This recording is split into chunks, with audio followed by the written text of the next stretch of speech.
السلام عليكم ورحمة الله وبركاته. ازيكم عاملين ايه؟ يا رب تكونوا بخير وبألف صحة وسعادة. لايف سريع جدا جدا جدا. مهزلة كروية على الساحة المصرية. شكلنا بقى زبالة، شكلنا بقى زبالة زبالة بالفم المليان يعني.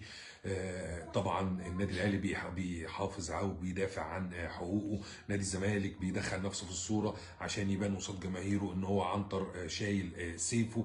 والمهزلة الاكبر بقى، الاكبر خالص، بين اتحاد الكورة وبين رابطه الانديه. النادي الاهلي بيحافظ على حقوقه ازاي؟ يا عم انت اهلاوي؟ لا مش اهلاوي، بس تعالى اقول لك بقى النادي الاهلي بيحافظ على حقوقه ازاي. النادي الاهلي كان باعت خطاب من 3 4 ايام لرابطه الانديه او لاتحاد الكوره، وقال لهم يا جماعه انا عايز حكام اجانب نتيجه الشفافيه ونتيجه يعني مش عايزين حكام مصريين. فرابطه الانديه ما ردتش، او راحت حالتها لاتحاد الكوره. اتحاد الكوره ما ردش على رابطه الانديه، ورابطه الانديه ما بعت اتحاد الكوره قالت لهم انا هشيل ثمن الحكام الاجانب اللي جايين. فده طبعا اتحاد الكوره ما ردش، ما فيش اي حاجه. لما ترجع لنادي الزمالك يقول لك يا عم احنا معناش فلوس، ما فيش اي فلوس عشان اجيب حكام اجانب. طب ما انت لعبت الدور الاول. يعني لسان حال كل الاهلاويه، لسان حال الناس اللي بتشجع النادي الاهلي، طب ما انت لعبت الدور الاول بحكام اجانب. لو انا ما كنتش جبت حكام اجانب كاهلي كان ايه اللي هيحصل؟ ان هو مباراه الزمالك.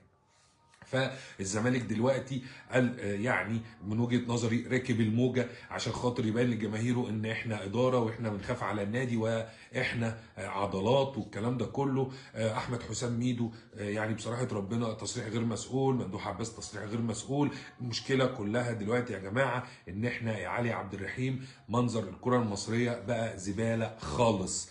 بقى في يعني خلينا نقول ان احنا من تدهور لتدهور.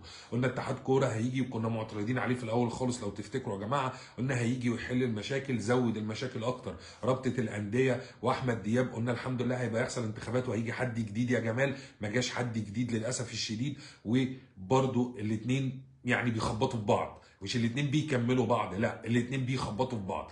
طيب الاثنين بيخبطوا في بعض ليه؟ احمد دياب كان نفسه يبقى مع المهندس هاني ابو ريده من ضمن القائمه بتاعته. مهندس هاني ابو ريده كان رافض الموضوع ده.